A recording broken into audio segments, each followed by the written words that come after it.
Action. Ten, ten, ten, ten, ten, ten. Kita po ng aming spy camera. Sa ulo ng mga balita, kita-kita po kung paano po gumagawa ng mga naiidlab. Napagkalaman po ng ating For Lovers Only. Ayon po sa aming mga bubwit, dahil po sa pagsiselebrasyon ng ika-200 araw ng kanilang pagiging magkasintahan, hindi po mapakali ang Bombay.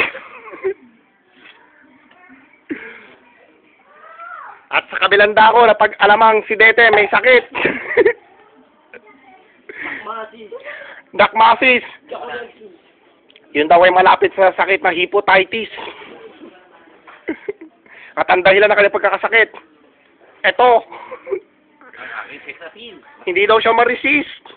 Tingnan nyo nga naman, ang kapal. Si Francis cannot be resist.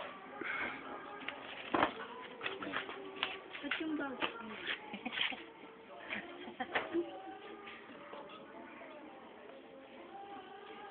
Babe! Me! Bakit chicken? Saan mo na mo yung sakit na yun? Ayan ito. Ayoko. Ayaw mo. Ayaw mo. Ayoko. Ayaw mo tali. Ayoko. Ayaw mo. Tulog. Para makakawa sa sakit mo. Hindi. Hindi ka na rito. Kaya tawa rin. Ito yun.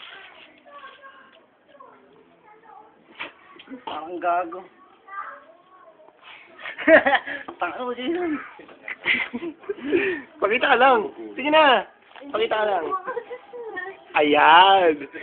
Lalagay ko sa YouTube to, tapos nakalagay ang pagmamahal ni Mbay. Iyak ka na muna. Iyak. Akalain nyo, 200 days ini-celebrate.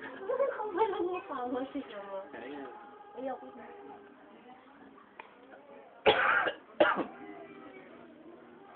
Okay lang yan. Ano ba naman yung mga YouTube?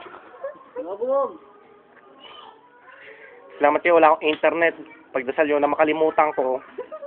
Na-i-upload ito. Ayan. Kung si Sarah Jane Balabagan, siya yung kauna-una may sakit ng AIDS sa Pilipinas. Yan naman, may sakit na. Ano yung sakit? Siponasis. Diakinesis. Ay, ang local name, hepatitis, ano? Hmm. A o B? Ayon sa aming mga research, Nagagamot pa ba? Di na, B. B na. wala pa na research. Parang sipon lang eh. Alam ko gamot dyan.